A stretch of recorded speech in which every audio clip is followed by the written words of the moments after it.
The video is being directed by Barbara Dorr, and the cameraman is Ryan Seipolt. Seipolt? Seipolt. Sorry. Want me to do it again? No. Let's just go. Do it again? No, that's okay. We'll just go on from there. Okay. Okay. Since the events of December 7th, 1941 are really the defining events of World War II, we've asked each of our World War II veterans to tell us what you specifically remember about that significant day in our history. Well, what I remember is that I was still in high school. I was one of the people that got into the war a little late, and the thing that I remember was that it was a Sunday, and that all of a sudden we heard this. I believe we heard it on the radio, but I'm not sure if I actually was listening to radio at the time. But it was very shortly after that I knew that something had happened, and that very shortly the president was going to talk about what had happened. They talked about Pearl Harbor. I didn't even know where Pearl Harbor was, really. Mm-hmm. And there were many things about it that I didn't understand very well. But that's essentially what I remember about it. Well, how did your family and associates react to it? Do you remember anything about that? Yes. Our family was, my mother and dad were immigrants, and they were very concerned because they were Italian immigrants, and they figured that sooner or later we were going to be at war, probably with Italy. We still had people in Italy at the time, and they were concerned about that. The fact that we were attacked by Japan was somewhat of a surprise. We thought that if we would get into the war, probably would be in Europe immediately. But that was a big surprise to us. But everybody was confused. Everybody was concerned, very, very concerned about what had happened. So you didn't enter the service right then. When did you enter the service? I entered the service in May of 1943. I was still in high school when I was registered for the draft, and at the time I had decided to, or my folks had decided, and I had decided I wanted to go to college before I went in, because it would probably be an advantage if I were called in. So I graduated from high school in January of '43, and immediately I had been accepted at Rensselaer Polytechnic Institute in Troy, New York, to study chemical engineering. And so I went there knowing full well that I probably would be drafted by the end of the semester, and I was. I, in fact, wrote back to the board, the draft board, and told them that I was ready to go. But I did get a semester in, which was very helpful later on in terms of getting into some of the things I did in the service. Well, did you go into the Air Corps? Did you spend some time? No. I wanted to go into the cadets, and as soon as I was drafted, and went to Niagara Falls Center. It was a center at Niagara Falls, New York. I immediately asked, how can I get into the Air Force, or Air Corps? We were called it. It was called the Army Air Corps. And they said, well, you'll have to wait until you get the basic, and maybe you can apply at that time. What happened was that instead of going to a regular basic, we were put on a train in Niagara Falls, and we started across the country. And each day, the question was, where are we going? Because we had no idea. We headed straight west, and the rumors were that we were going to go immediately to the West Coast and wind up in the Pacific. The train kept going, and when we got to, I think it was Wyoming, the train all of a sudden started going south. So evidently what must have happened is that they were trying to decide where they were going to send us, because they didn't know where they were going to send us at the time. We wound up at Camp Hewlin, Texas, in Palacios, Texas. It's a little tiny town just south of Houston. And I have a picture here of me in the barracks at Palacios, Texas.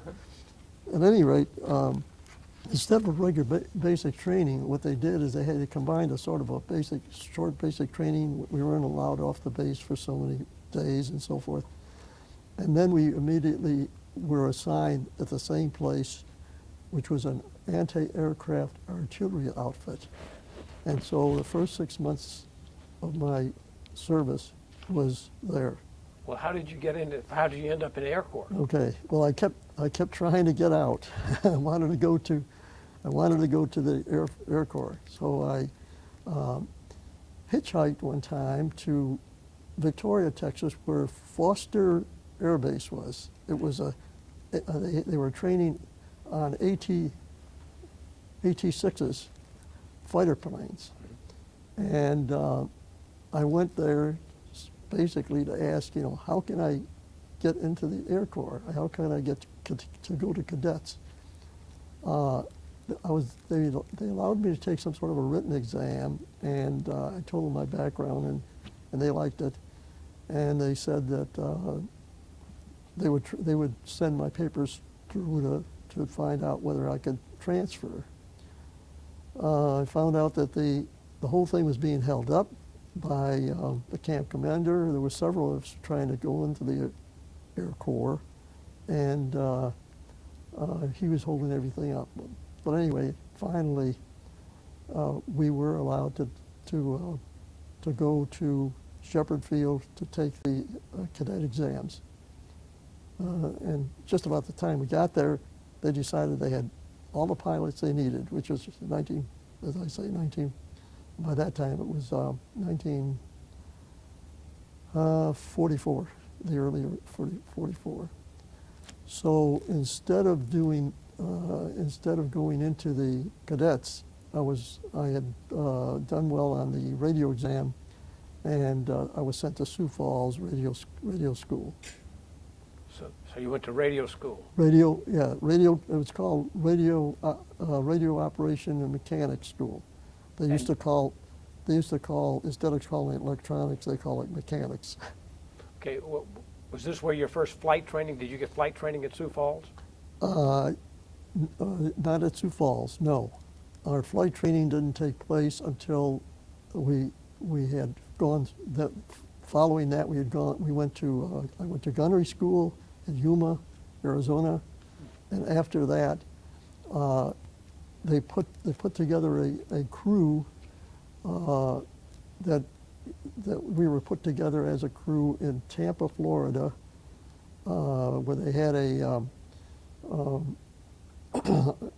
gathering of crew members, pilots, co-pilots, gunners, radio gunners, so forth and so on. They made us a crew in Tampa. We were there just about a week or two. And then we didn't know what kind of a plane we would be assigned to either. There were possibilities, there was rumors that we were going to wind up in B-25s or B-24s or B-26s or B-17s. And our crew was assigned to B-17s, and we went to Gulfport and did our crew training there as individual crews. By that time, you see, in the beginning of the war, the groups were formed in the United States, and they trained as a group. The entire groups, and then they would send the entire group to the theater of operations. And but toward the end of the war, what they started doing is just sending crews over individually to fill in for those crews that had either had gotten killed or had completed their 25 missions. 25 missions was what they were was required. And it wasn't until the Memphis Belle, sometime in 1944, that they actually had one crew and one airplane that finished 25 missions together. They had such tremendous losses during all of 1944 that they were losing them. The Army Air Corps was the of all the units in World War II was had the greatest loss of crews of people. Thousands and thousands were lost at that time. Tell us about your trip to Europe. Okay, it was very interesting. We had picked up. We were sent from Gulfport after we completed our crew training, and were sent to Hunter Air Force Base in Savannah, Georgia, which is where we were supposed to be given a B-17, a brand new B-17G. And we thought, oh gosh, this is great. We're going to get a brand new airplane. Well, what we didn't know is that all we were going to do was ferry that airplane over to Europe. We flew from Hunter, and we wound up in Newfoundland. We flew, I think, up to someplace in New England that flew to Newfoundland. And we took off, and immediately, when we took off, immediately a big snowstorm hit. And we went up into as high as we could, tried to get to the top. We could not find the top. And we were flying through a snowstorm almost entirely across the Atlantic Ocean. At one point, the tube that's mounted in the front of the B-17 got iced up, and which is the tube is for the purpose of giving us our airspeed. In other words, the indication of airspeed was fed from that tube, the air going into that tube, to the instruments that the pilots had. And the thing froze up in the middle, right in the middle of our journey across the Atlantic. And the pilot suddenly said, "We have no airspeed," and they were they were panicked because they didn't know whether or not we were going down or up, or were in a stall or whatever it was. But eventually, they figured out what the problem was, and I think they were able to turn something on that melted the ice, and they finally got their airspeed. And the next morning, we looked down, and the sun had come out, and we looked down, and we were flying over Ireland, and we made our landing very safely in Wales. In Wales, you landed in Wales. Right. And then you flew on into England. Weren't you assigned into?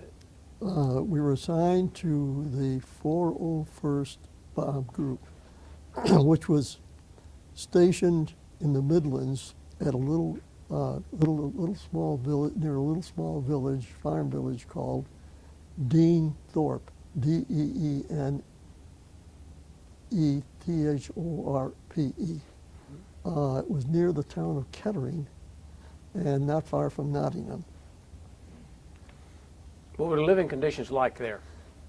Not too bad, really. It was very. We had Quonset huts, of course, and then we had a charcoal or wood stove in the middle of it. And since we were there in the middle of the winter, we got there in early February, and it was not bad, really. It was better than being in the anti-aircraft artillery and slogging around the mud. I felt fine about that. The food was excellent. We had a wonderful chow hall, and between missions, we actually had a chance to go to town once in a while, or to go to London, and it was surreal because here we are, we're on bombing missions one day, maybe a day or two later, we might be going to town. I even played tennis. I had some English friends I started playing tennis with, which is unbelievable. It was not bad. Well, how many combat missions did you fly? I completed 20 combat missions, and some of them were rough, and some of them were what we call milk runs. As we got closer to the end of the war in April, we got 20 missions in between the middle of February, thereabouts, to the middle of about April. And as we got toward the end of the war, things got a lot easier, but we did have some very tough missions. How old were you at this time, about 19? I had just turned 20. Okay, tell me what a young 20-year-old how you reacted to being sent out on your first combat mission. Well, I didn't know we were on a first combat mission because the normal procedure was to let the new crews go up with the other planes and as far as the channel. Now the idea was that if by chance one of the other planes had to abort due to engine trouble or whatever, the planes that were these newer crews, one of them would fill in. Well, what happened was that I had decided that since we had gotten up at about 2 or 3 in the morning, something like that, and I was awful tired, and I didn't really have anything to do, that I would just rest my head on my the table of in the radio room, and I fell fast asleep. And the next thing I knew, the pilot said something about we're on the bomb run, and it was just unbelievable. I couldn't believe that I had actually slept that long. And the thing I had to do immediately was to open the bomb bay door between the radio room and the pilot's compartment. The bomb bay was between those two places. And one of the jobs of the radio operator was to watch the bombs fall from the plane and make sure that they all fell. And then, if necessary, I, with the help of the armorer man who would come back from the front of the plane, were supposed to wrestle the bombs off of the plane. Now, I still weigh about 118 pounds, and that's what I weighed at the time. So I couldn't imagine, ever having to do that. And it was a good thing we never did. But I was watching the bombs fall, and suddenly we started getting flak, and it was just unbelievable. I just all of a sudden, here we are, these black puffs of smoke below the plane. They were missing us, but they were obviously trying to knock us down. And the next thing that happened is that suddenly one of the ACAC explosions was close enough that pieces of the shell shrapnel hit the plane. It sounded like as if you took a bunch of pebbles and threw them on a tin roof. Mm-hmm. They went brrr, like that, and that scared the hell out of me. I didn't react that way. I slammed the door, which was a plywood door. It was between the bomb bay and myself. And I started laughing because I thought it was funny, but when I think of it now, it was really hysterical. Did the flak penetrate the aircraft? Yeah, well, yes, it left after the mission. Almost after every mission where we had flak, we would find little holes all over the plane. And what would happen would be that usually the stuff was far enough, from the plane when the explosion occurred, that unless you got almost a direct hit, or unless one of these pieces of flak happened to hit some control cable and cut it or something like that, or an oil line, we were okay. But almost after every mission where we had flak, we would find these little pieces of things. But at any rate, my reaction was that I was laughing, but when I think of it now, it was really, I was scared, and it was a hysterical laugh. But I thought it was, I figured it was funny, because here I was trying to stop the war with a piece of plywood about this thick. And I just couldn't get over it. So what was this run against? Do you know? Do you know which? The first target. First mission? Yeah, okay. The first mission was Leipzig on the 27th of February 1945. And what I said, that the flak was light flak. We were carrying 500-pound bombs, 10 of them, and there were no fighters that hit us. But we did get, as I said, we did get some flak, and it was fairly accurate, and we did get some pieces. I think for the benefit of your viewers, you should tell them how you've got that good information, how you recorded it. Okay. I decided that after each mission, I think I got the idea from some of the older guys that were on missions before. But I asked the armor man who would go back to on our bomb run, before the bomb run, who would go back to the bombs and remove a cotter pin from the front of each bomb. Now, the purpose of the cotter pin, at the front of each bomb was a little propeller, which after it had twirled as it was falling through the air, after it had twirled like one of these beanie things, that kids used to have in college, after it would turn a certain number of times, it would arm the bomb so that it could explode. So the armorer, who was also the chin gunner, the front of the plane, would remove these cotter pins with there was a little tag on the let me see if I can find that. There was a tag of this sort, and there's the cotter pin, and I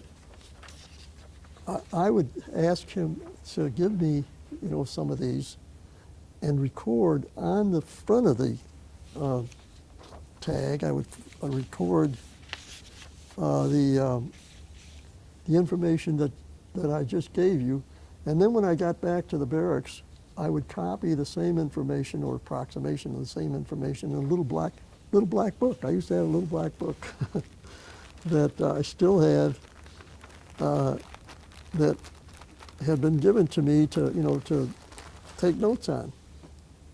The book was a 1941 book, but I had never used it. It even had a map of Europe on it. Huh. And I would record these things in my little black book.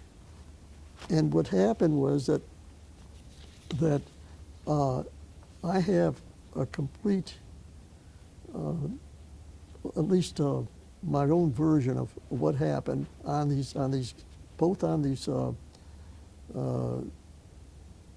tags that were attached to the cotter pins, and also in my little black book. And that material I gave to the 8th Air Force, Mighty 8th Air Force Museum, which is in Savannah, Georgia.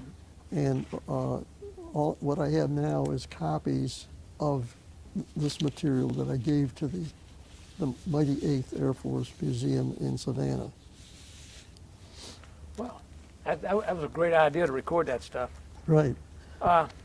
Tell us about your most memorable mission. Well, there were just a couple of them, but the one that was very memorable was the greatest raid on Berlin of the entire war. It occurred. I'm glad I had this because I'd forgotten the exact date. I knew it was in the middle of March, and it was on the 18th of March in 1945. And what happened was that the British and the RAF and the 8th Air Force decided that they would, it was getting toward the end of the war, and they decided to bring to bear the entire air power that was in Britain on Germany, on Berlin. They knew that Hitler was there. They knew that we were getting toward the end of the war. They knew that the Russians were getting ready to possibly take Berlin. So they mounted this great series of raids. It started with the RAF, which was doing all its raids at night. And the next day, at daylight, we started with the raids by the 8th Air Force. We were in the tail end of the whole thing. Our group was the very last group of the very last part of the division. And what happened was, as we flew across the channel on a bright day, it was like a parade that had gone. We were going this way, and here were coming the planes that had completed the missions, and were coming back over the channel in the opposite direction. We were going east, they were going west, back to their own bases. And when we reached Berlin, we were hit probably with the hardest, toughest flak that we ever had encountered, and also were hit by some MiGs, ME 262s. And the 262s were jet planes that the Germans had perfected. What was fortunate is that they weren't able to use those planes during the time during the time we were there. We were only hit one other time by the 262s, and that was at another raid. That was on a raid on Ingolstadt later on in April, late April.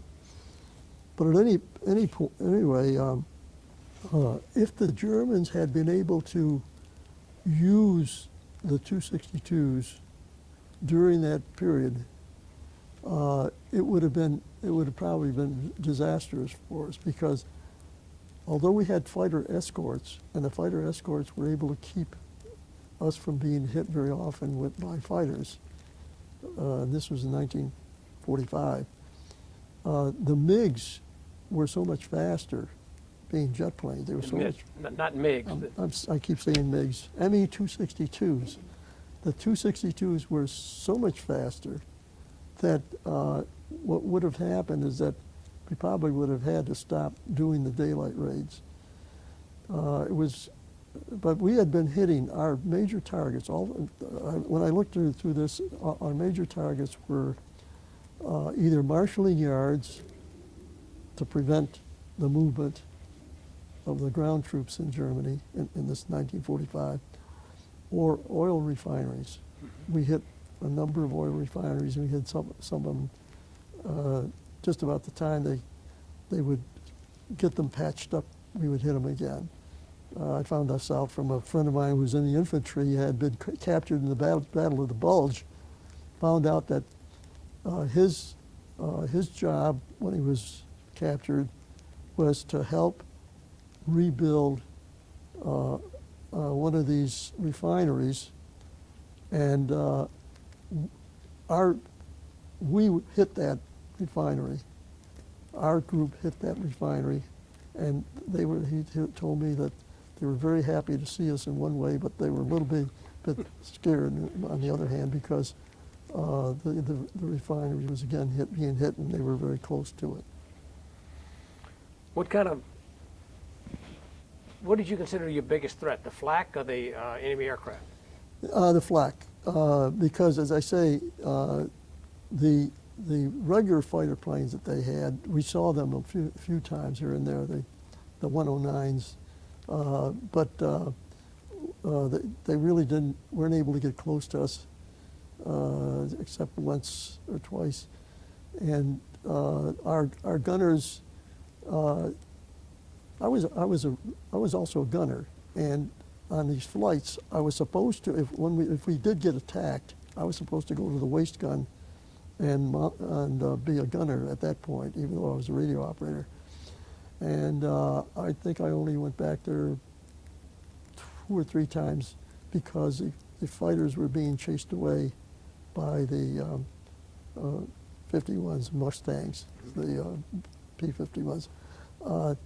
The thing that was most dangerous to us was the flak, because the flak was a result of what they call the 88s, the 88, I guess, millimeter, you would call them, the guns that they were using. And since the war was getting close to ending, they kept pulling those back, and they kept getting more and more concentrated in these cities. And when we went over to Berlin, we had terrible flak. It looked like, we used to say, it looks like you can get out and walk on it. It was, so the sky would have all these black, puffs all over it. And it would appear as if we would never be able to get through anything like that, even though we did. So your primary targets when you were there were drawing back in Germany. I guess our forces had taken the leading parts of Germany, and you were going further back towards Berlin. Yeah, what had happened just before we got there, of course, was the Battle of the Bulge. And the Battle of the Bulge took place in December. And what happened when we finally won that, the Allies at first were in terrible straits, but when we finally won the Battle of the Bulge, that meant that the Germans were pulling back faster and faster. The armor was moving very fast. Our armor was moving very fast into Germany, so that what they were doing is they were pulling to defend their cities. They were pulling all of the guns that they had in France and in the lowlands. They pulled them back into Germany, and so that got thicker and thicker, and that was the greatest threat to us. Tell us the conditions of a crew member in a B-17. It was different from what it was in the beginning of the war. In the beginning of the war, the crewmen wore very heavy jackets, and there were sheep-lined skins, in the jackets and so forth. By the time we got there, we were wearing undersuits that were like electric blankets. They had wires in them. Even our gloves had wires attached, and we were attached to the electrical power of the plane, and so we were wearing very light suit, jumpsuit over that, and that's all. So that we were lucky that we never lost electric power, because flying at 25,000 feet and with the windows that were the window that I would man as a radio operator was wide open.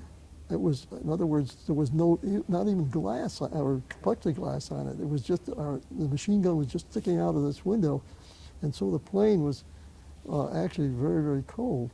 But we did have these electric suits. But if anything had happened to the electric power, we would have had to either dive down to a lower altitude, which would have been very dangerous, or we would have had to abandon the plane. I've often wondered how you did that. Yeah, well, we didn't have to do it, Okay. luckily. Well, where were you when you received news that the Germans were about to surrender, or that they surrendered? Well, as I indicated, for us the war was really over in about the middle of late April. We flew a few more missions in April, and we were at that time we started hitting some of their submarine pens.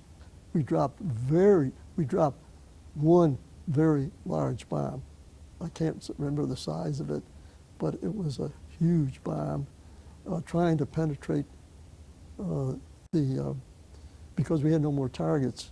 We were getting toward the end of the war. There were no targets for us. Well, they had already driven the Germans practically back to nothing. They were surrendering in droves, so that the war was over for us before the end of April. So then we started waiting for the formal surrender, which took place in May, and so that we were just waiting for that to happen. Was there a big celebration when it happened, or? Well, what happened was that our particular crew was picked out to do something unusual. A number of crews from each squadron were asked to do something unusual for VE Day, and that was to take the ground crewmen on the plane as passengers to Europe to see the celebration from the air, the celebration of VE Day. And I even have a picture that I'm going to donate of myself on that day. The only ones that went were the radio operator, the radio operator. Can you get that? Yeah. Does it show up? Okay. Was the radio operator, the pilot, and the co-pilot? They said that the radio operator, if necessary, I could do navigation, because you could do navigation with your by triangulation, using the radio to triangulate on different positions. You could figure out where you were, so that they didn't need anybody else. They didn't even need the navigator. So I very astutely took the armorer's position right in the nose, so that I could see everything. And the ground crewmen were in the waist of the plane, what we call the waist of the plane, which was behind the radio operator, or behind the radio room, so that they could look out the windows of the. And so we were supposed to fly over Europe at 300 feet in formation. They said, that's. How many airplanes were we talking about? We had some members of each of the squadrons. I would say there must have been maybe 20, 30 airplanes. I don't know exactly, but we were supposed to fly. We had these little formations, and we were supposed to fly in a big formation, almost as if we were going on a bombing mission. Usually that would be 36 planes, but I don't think it was quite that many. But at any rate, what happened was when we went over this channel at a fairly I can't remember how high we were. We might have been 7,000 or 8,000 feet or something like that.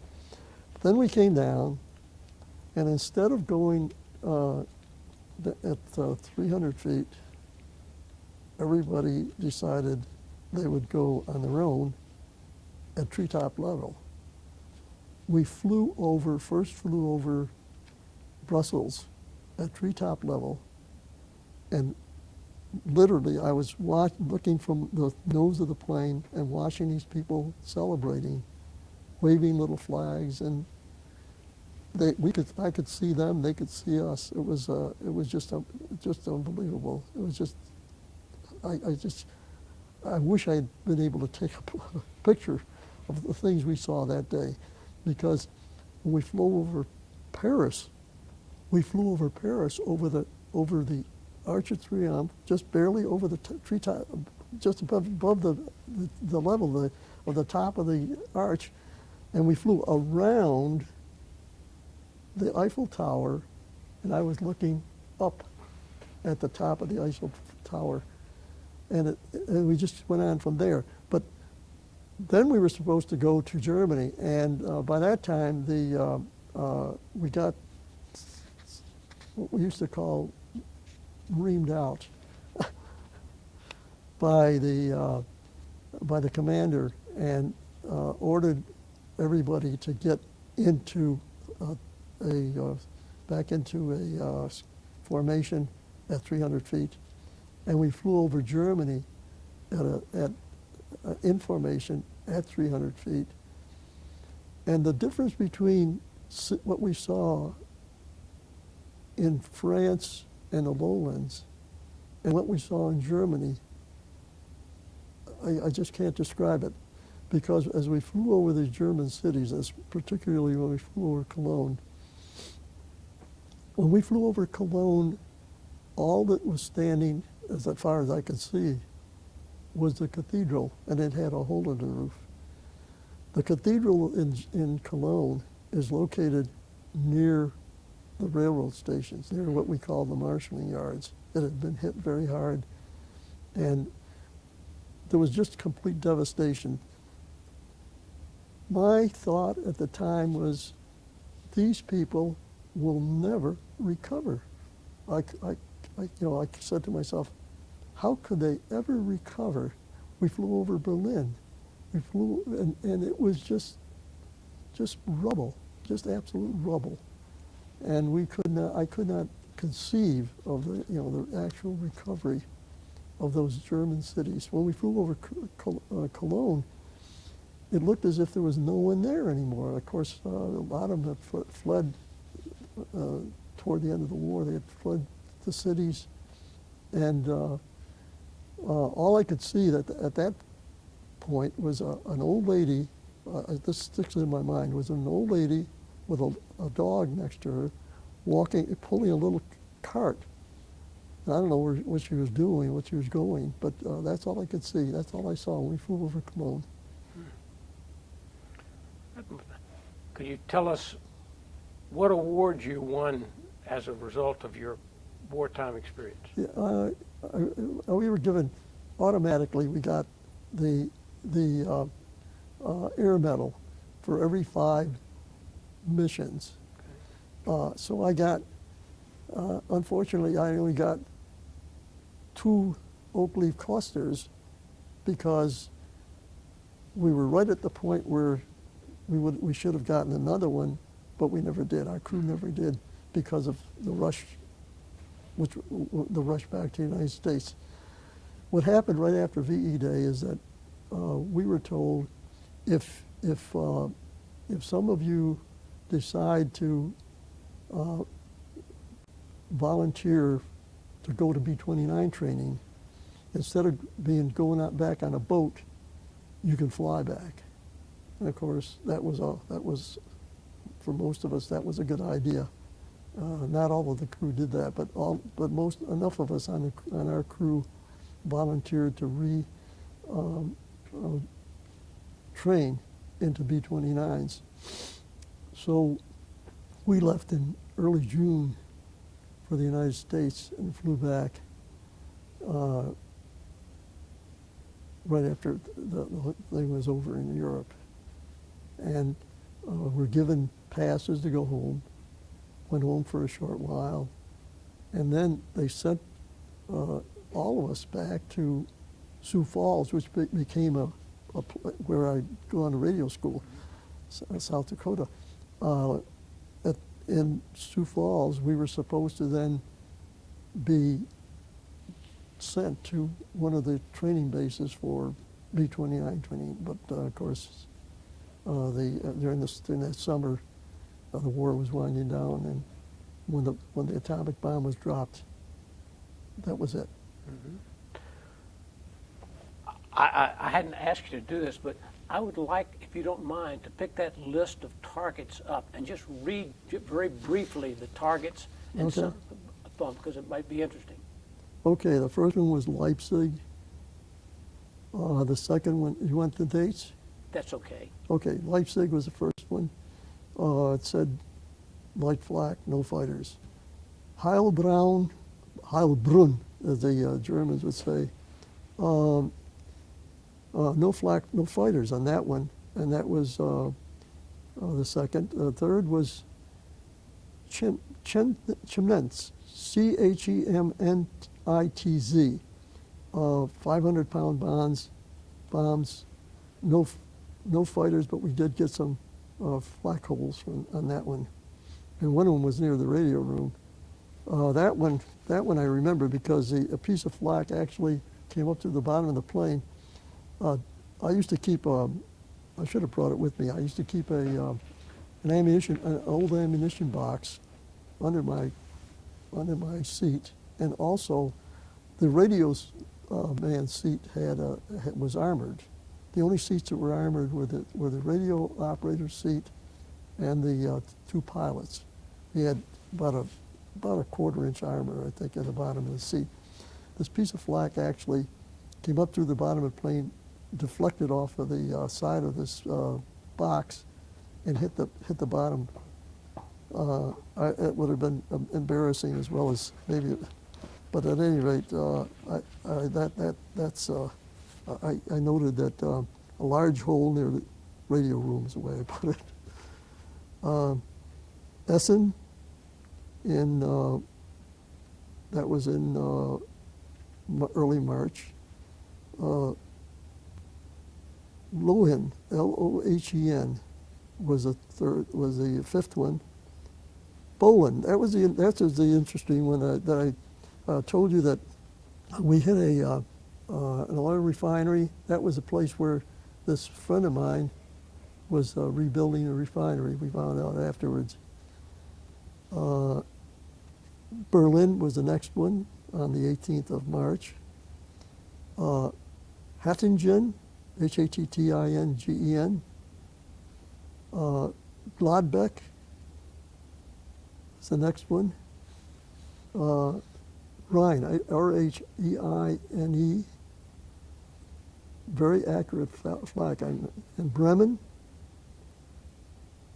Weimar, Ingolstadt, Lüneburg. Lüneburg is an interesting one to me because in 1986, I think it was 1987, my wife and I were doing some research on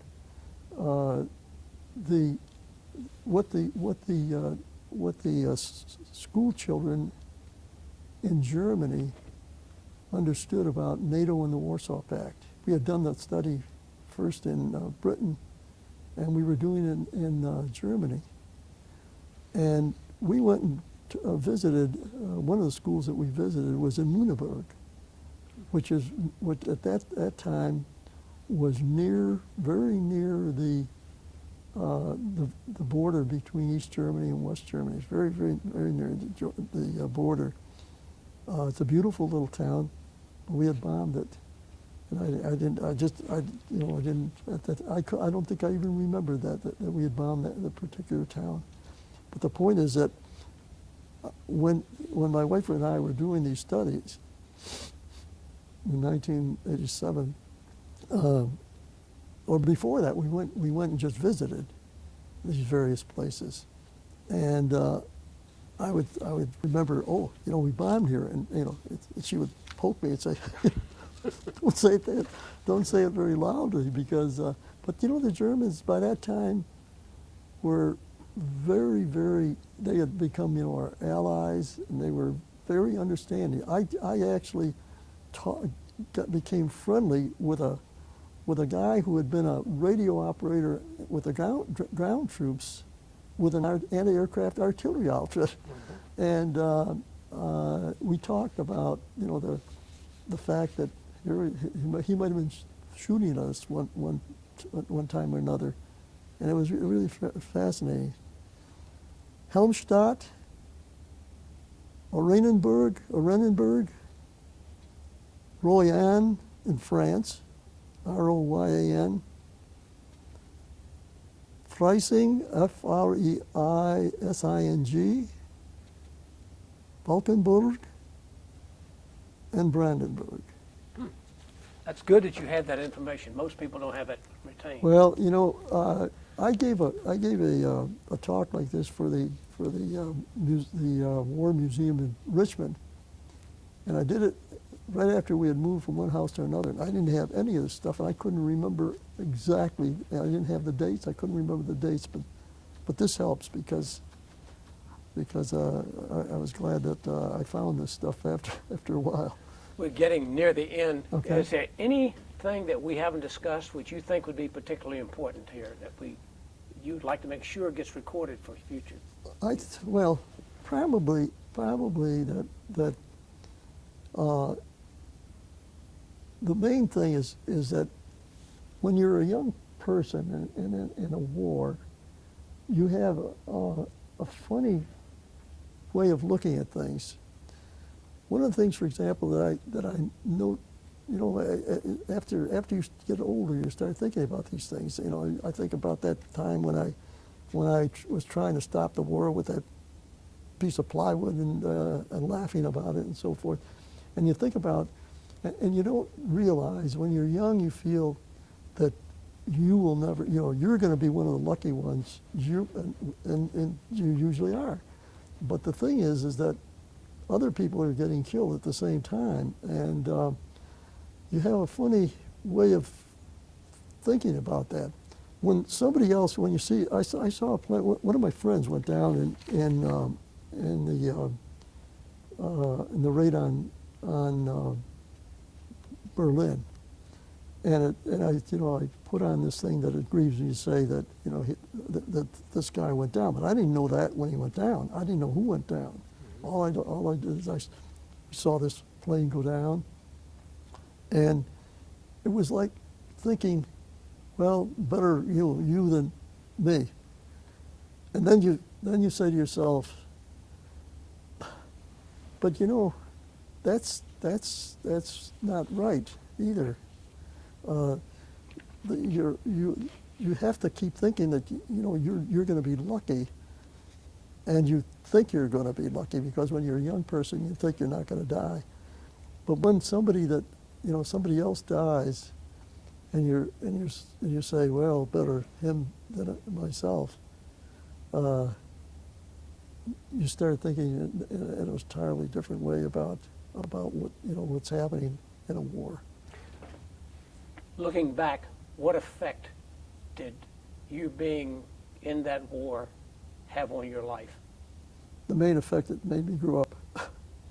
I mean, as I say, you start philosophizing, you start thinking about life in general, and that it can be a good life, but you grow up.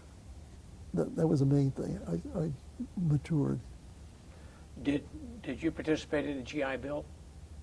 Oh yes. Got my undergraduate. Oh, that was the most wonderful thing that was done for us. I got my undergraduate degree with it. I got most of my master's degree with it, and the doctor's degree there was enough there that it got me started. And then I also got to top it off, the state of New York gave us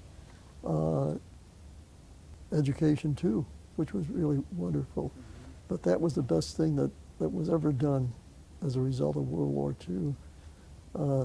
That and the Marshall Plan, I think, was the generosity of the United States was just wonderful to us as GIs and to the enemy. And I think it made them our friends. Well, I certainly appreciate you coming to talk with us today, and we've gained a lot. I really appreciate the details that you have there.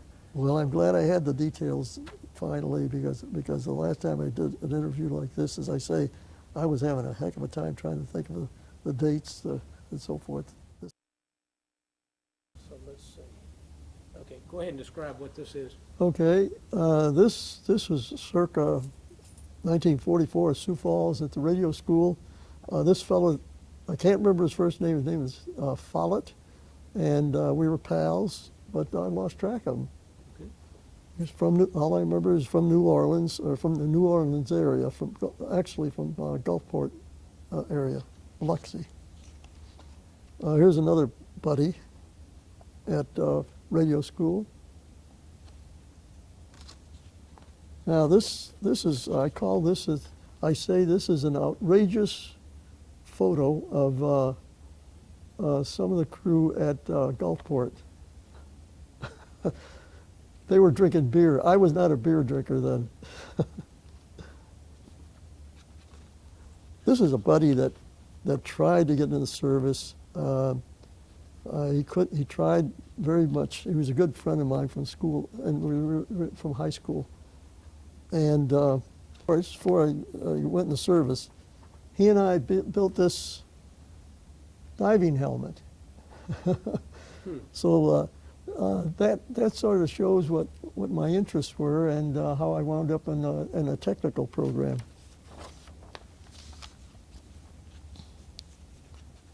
That was during when I came home. When I was on leave, getting ready to go to the ETO. This is an uncle that I visited with that time. This is an old girlfriend who I broke up with. Mm-hmm. This girl, I gave her that piece of flak that I was telling you about, and she never gave it back to me. This was in Christmas time, waiting to go overseas when we were at Hunter Air Force Base. This is the pilot, the co-pilot, and the bombardier. Do you have their names on there? Yeah, Bob Kropp, right here. He was a co-pilot. Harry Ehlers was the pilot, and Henry Hank, we used to call him Hank Moose, M-O-O-S. This fellow here, the co-pilot, we became very, very good friends. In fact, when my wife and I were married, we went west and stopped off and saw him. And he died this past November. 3 weeks before he died, he and his wife came and visited us. It was just, it's just as if he just wanted to see me, I guess. I don't know. It was really strange. He just came and we talked about old days, and then a few weeks later he died. This is when we were waiting at Hunter Air Force Base. We got our equipment, getting ready to go overseas. This is on our way north from Hunter. This is Moose, the navigator, and I said he's pretending to be a pilot. I even got a chance at the controls on that flight. This was our airplane, something for the boys. This was a B-17G? G.